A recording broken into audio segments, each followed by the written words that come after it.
Hello, আসসালামু আলাইকুম friends, আপনাদের সবাইকে স্বাগত জানাই আমার ইউটিউব চ্যানেল। আমি ইমন আপনাদের সাথে রয়েছি। আজকে আমাদের অ্যাডোবি ইলাস্ট্রেটরের 20তম ক্লাস। আর আজকের ক্লাসে আমরা জানবো কিভাবে আমরা ব্লেন্ড টুল ব্যবহার করতে পারি। জি হ্যাঁ, ব্লেন্ড টুল ব্যবহার করে আমরা বিভিন্ন ধরনের জিওমেট্রিক বা স্পাইরোগ্রাফ ব্যাকগ্রাউন্ড তৈরি করতে পারি। আর আজকে আমি আপনাদের সম্পূর্ণ ক্লাসটিতে ব্লেন্ড টুল সম্পর্কে যাবতীয় প্রতিটা বিষয় জানাবো এবং সবার লাস্টে অবশ্যই ব্লেন্ড টুল কীভাবে ব্যবহার করে একটি সুন্দর ব্যাকগ্রাউন্ড তৈরি করা যায় সেটা আমি করে দেখাবো। তাহলে চলুন বেশি কথা না বলে ভিডিওটি শুরু করা যাক।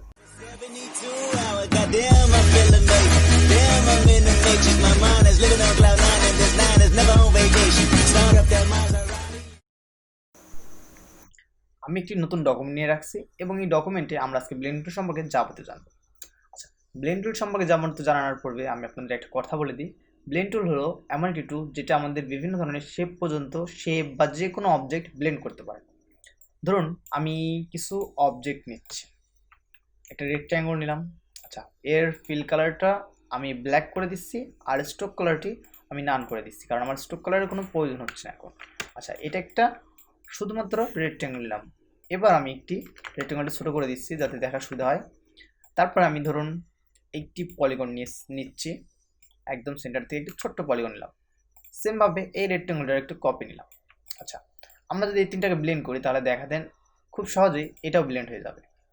দেখুন আমি ব্লেন্ড করছি, জাস্ট এই তিনটা সিলেক্ট করবেন, করে দেখুন ব্লেন্ড হচ্ছে। কিন্তু তাহলে কীভাবে ব্লেন্ড হলো? প্রথমে এই পলিগন থেকে দেখুন তিনটা ছয়টা ছিল, ছয়টার থেকে এটা আস্তে আস্তে রেক্ট্যাঙ্গলে পরিণত হয়ে গেল, অর্থাৎ এটা ধীরে ধীরে রেক্ট্যাঙ্গলে পরিণত হবে। আবার যদি আমি এটা ক্লিক করি দেখুন এবার এই রেক্ট্যাঙ্গল থেকে এই রেক্ট্যাঙ্গল কেমনভাবে হবে সব যাবতীয় বলে দিচ্ছে।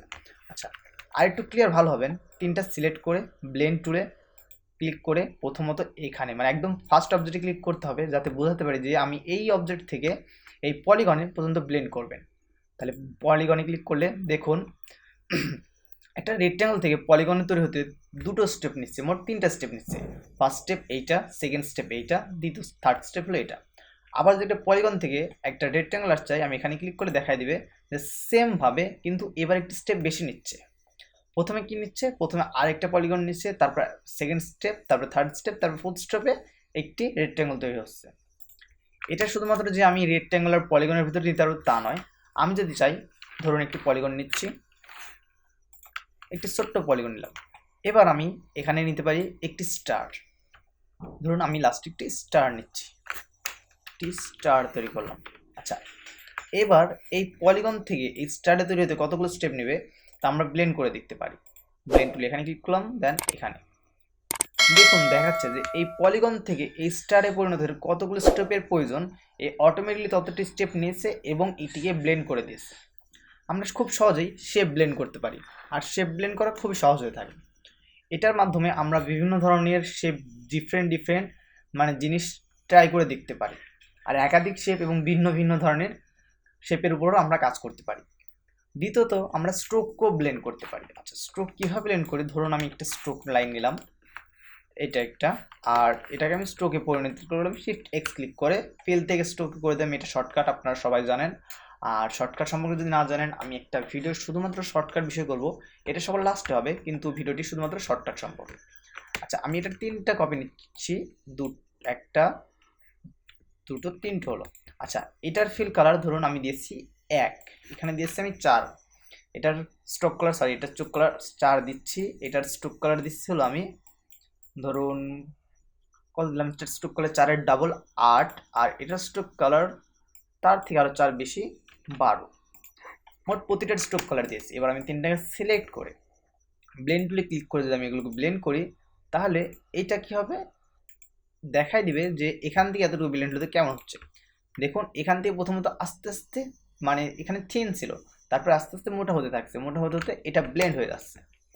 আর যেহেতু ধরুন এটা একটু বাজে হয়ে গেছে, কিন্তু আমি যদি চাই যে ব্লেন্ড এরকম হবে না, আমার ইচ্ছা অনুযায়ী ব্লেন্ড হবে, তখন অবজেক্ট থেকে ব্লেন্ড অপশন আছে, ব্লেন্ড অপশনে ক্লিক করবেন। আচ্ছা, ব্লেন্ড অপশনে ক্লিক করলে এখানে স্মুথ ক্লিয়ার মানে এটা অটোমেটিক্যালি নিয়ে নেবে। আচ্ছা, প্রিভিউতে ক্লিক করে রাখবেন যাতে আপনারা দেখতে পারেন কি হচ্ছে কি হচ্ছে না।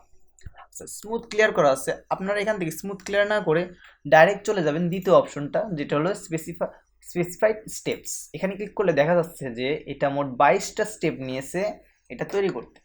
আমি চাচ্ছি এই প্রথম স্ট্রোক যেখানে 4 ছিল, 4-এর থেকে 8 এর মাঝে আসবে হলো মাত্র 5টা স্টেপ। আবার এই 8-এর থেকে 12 এর মাঝেও আসবে হলো 5টা স্টেপ। ওকেতে ক্লিক করলে দেখুন এটার মাঝে মাত্র 5টা স্টেপ নিয়েছে এবং এর মাঝে মোট 5টা স্টেপ নিয়েছে। এটা আমি নির্দিষ্টভাবে কন্ট্রোল করতে পারি। আবার যদি চাই আমি এখানে ডাইরেক্ট সিলেকশন টুল দিয়ে এটাকে দেখুন চেঞ্জ করতে পারবো। এটাকে জাস্ট এতটুকু সিলেক্ট করে এটাকে আমি যেমন ইচ্ছা তেমন ঘোরাই দিতে পারবো। এটা আমার উপর ডিপেন্ড করে, অবশ্যই এটা পরবর্তীতে আসে।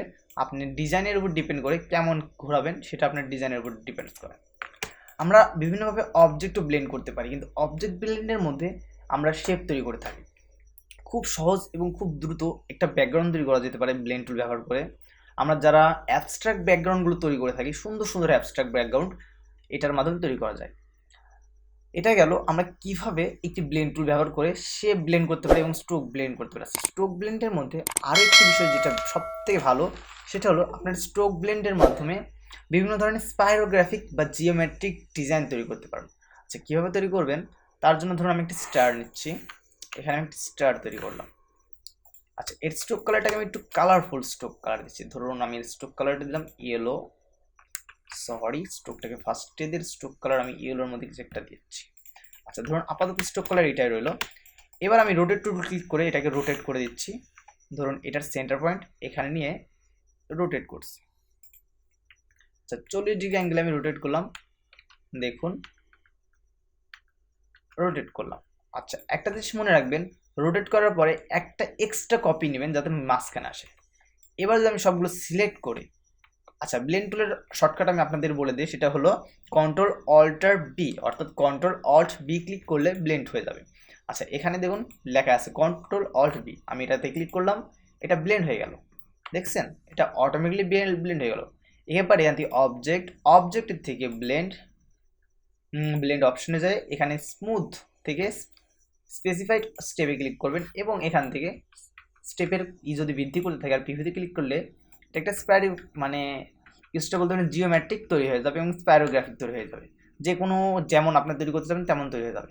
আচ্ছা, দেখুন এটা তৈরি হয়ে গেছে। এবার যদি আমি চাই এটা ডিফারেন্ট কালার দিতে পারি, প্রতিটাকে ডাইরেক্ট সিলেকশন টুল দিয়ে ধরবো, এটা ক্লিক করে এটার কালার আমি চেঞ্জ করে দিচ্ছি। তারপর এটার কালার আমি এখন বলতে পারেন যেমন ইচ্ছা তেমন একটি কালার দিচ্ছি। বাট আপনারা যখন ডিজাইন করবেন অবশ্যই আপনাদের ডিজাইনের কনসেপ্ট থাকবে যে কোথায় কি কালার দেবেন, কোথায় কি কালার দিলে ভালো লাগবে। আমি এখানে ধরুন জাস্ট র্যান্ডমলি কিছু একটা কালার পিক করে দিচ্ছি। পরবর্তীতে আমরা যখন ডিজাইন করব কোনো ব্যাকগ্রাউন্ড, তখন সেটাতে র্যান্ডমলি না দিয়ে সেটা থেকে স্টেপ বাই স্টেপ সঠিক কালারটি চুজ করার চেষ্টা করব। আচ্ছা, দেখুন আমি কিন্তু একটা মানে ছোট্ট অবজেক্ট তৈরি করে সেটাতে কালার দিচ্ছি। জানি অতটা ভালো লাগছে না দেখতে, বাট এটা সুন্দরভাবে তৈরি করা যেতে পারে। আরেকটা জিনিস করা যেতে পারে, সেটা হলো আরও সুবিধা হবে। আপনারা ধরুন একটি ওভেল নিয়েছেন, আচ্ছা ওভেলটির কালার আপনারা ইচ্ছা মতন দিতে পারেন, সেটা আপনাদের উপর ডিপেন্ড করে, দ্যাট ডাজেন্ট ম্যাটার। আমরা এখান থেকে আবার রোটেট টুল অর্থাৎ আর ক্লিক করতে পারেন বা এখান থেকে রোটেট টুল সিলেক্ট করে তারপরে অল্ট আর ক্লিক করলে আমাদের এখানে বলবে কত ডিগ্রি অ্যাঙ্গেল আমরা কপি চাচ্ছি। অল্টার ক্লিক করে কপি করতে পারি, বা আমি এখান থেকে এটা এই অপশনে রেখে এখানে আরেকবার ক্লিক করলে এইটার একটা কপি নিয়ে নিচ্ছি। শিফট ক্লিক করে আমি কপিটা নিচ্ছি যাতে আমার কপিটা 100% অ্যাকুরেট হয়। সরি, শিফটটা ছেড়ে দিয়েছিলাম আমি এর কপি নিলাম, ধরুন 4টা কপি নিয়েছি। অবশ্যই কিন্তু লাস্ট একটা কপি নেবেন, তাছাড়া কিন্তু আপনাদের অবজেক্টটি কমপ্লিট হবে না। তারপর আমি কন্ট্রোল অল্টার বি ক্লিক করলাম, দেখুন এটার কিন্তু ব্লেন্ড হয়ে গেছে। অর্থাৎ এটার যে ব্লেন্ড হয়েছে এটা কিন্তু আমার কন্ট্রোল করি নাই, কিন্তু এই ব্লেন্ডটা অটোমেটিক্যালি হয়ে গেছে। কিন্তু প্রথমে ছিল এ ওভেল, তারপরে কি হয়েছে, তারপরে পরিবর্তন হয়ে গেছে সার্কেলে, 4টা সার্কেলে পরিণত হয়েছে। আচ্ছা, আমি এটাকে এবার কন্ট্রোল করবো, তাহলে সম্পূর্ণ ক্লিক করব, অবজেক্ট ব্লেন্ড অপশনে যাবেন, যাওয়ার পর স্মুথ থেকে স্পেসিফাই স্টেপ আর প্রিভিউটা ক্লিক করে রাখবেন অবশ্যই। এবার আমি এখান থেকে স্টেপ বাড়াই দিচ্ছি, দেখুন একটি সুন্দর জিওমেট্রিক তৈরি হয়ে গেল। ওকেতে ক্লিক করলাম। খুব ইজিলি ভাবে এটা তৈরি করা যেতে পারে, কোনো সমস্যা হবে না। আর এরকম অবজেক্টের চাহিদা অনেক রয়েছে, আপনারা যদি চান দেখুন সুন্দর একটি জিওমেট্রিক ব্যাকগ্রাউন্ড তৈরি হয়ে গেল।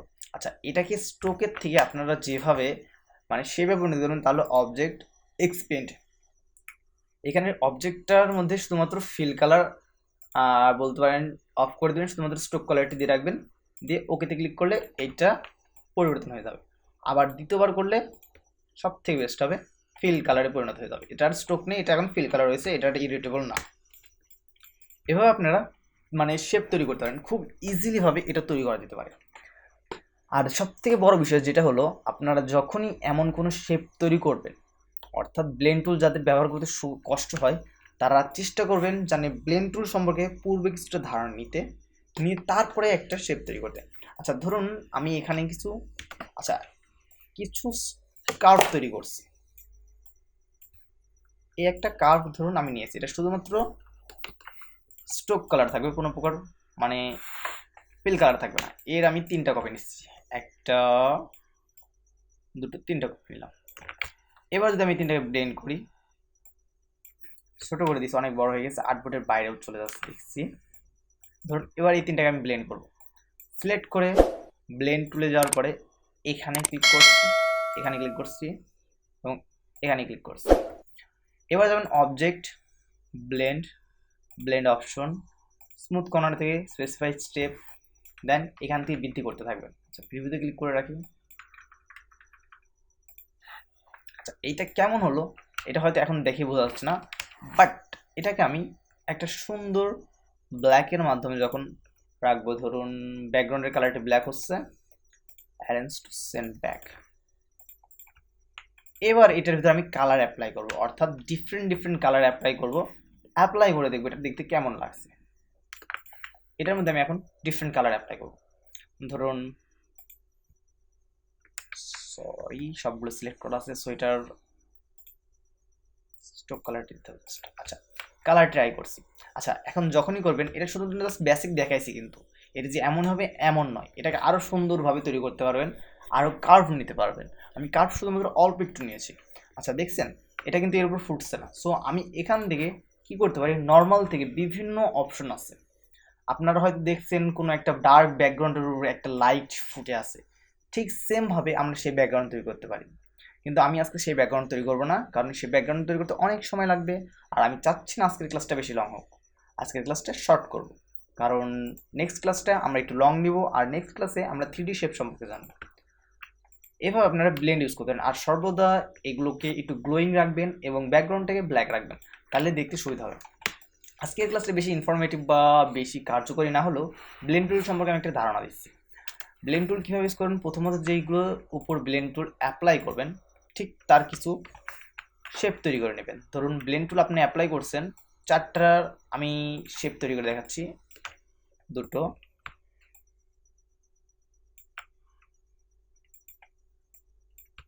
ধরুন আমি এগুলোর উপর ব্লেন্ড টুল অ্যাপ্লাই করব। তাহলে প্রথমত ব্লেন্ড টুল অ্যাপ্লাই করার জন্য আপনাকে কী করতে হবে, সবগুলো শেপ সিলেক্ট করতে হবে, তারপরে ব্লেন্ড টুলে ক্লিক করতে হবে, দেন ফার্স্ট স্টেপ মানে ফার্স্ট শেপটাকে ক্লিক করবেন, সেকেন্ড শেপটাকে ক্লিক করবেন, তাহলে এই দুটোর মাঝে ব্লেন্ড হয়ে যাবে। তারপরে তৃতীয় স্টেপ 3 নম্বরটাকে ক্লিক করবেন এবং লাস্টে যেখানে ক্লোজ হবে সেখানে ক্লিক করবেন। এবার যদি আপনি চান এটাকে ক্লোজ মানে কন্ট্রোল করতে, তাহলে ব্লেন্ড অপশন, এখান থেকে স্পেসিফাই স্টেপ থেকে আপনি স্টেপ বাড়াই দিলে এটা অটোমেটিকলি বৃদ্ধি পেতে থাকবে। দেখুন আমি বাড়াই দিচ্ছি, এটা অটোমেটিকলি বৃদ্ধি পাচ্ছে কিন্তু। আচ্ছা অনেক এদিকে অনেক বাজে হয়ে যাবে। নেক্সট আপনারা যদি চান ছোট শেপ, অর্থাৎ ছোট শেপ থেকে বড় শেপে ব্লেন্ড করব, আমি একটি বড় শেপ নিলাম, এগুলো ব্লেন্ড করব, দুটো সিলেক্ট করে blend tool, then first click this one, then second step, blend হয়ে গেল কিন্তু। এবার আপনারা যদি চান কোনো একটি কার্ভের উপর, অর্থাৎ কোনো একটি লেখার উপরে বা কোনো একটি কার্ভের উপর ব্লেন্ড করবেন, সেমভাবে ইউজ করতে পারবেন। ধরুন আমি এখান থেকে একটা আর্ক টুল নিয়ে একটা আর্ক তৈরি করছি, একটা আর্ক তৈরি করলাম ছোট করেই।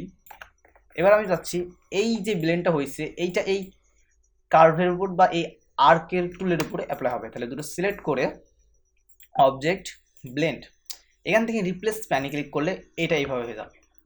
এবার আমরা চাচ্ছি যে এর মাঝে যেই মানে বিন্দুগুলো রয়েছে যেগুলো অনেক বেশি হয়ে গেছে, এটাকে আমি কমাই দেবো, তাহলে ব্লেন্ড, দেন ব্লেন্ড অপশন থেকে যে এখান থেকে স্পেসিফাই স্টেপের থেকে এটা আমি চাইলে বাড়াতেও পারি, আবার যদি চেয়ে থাকি তাহলে এটাকে কমাই দিতে পারি।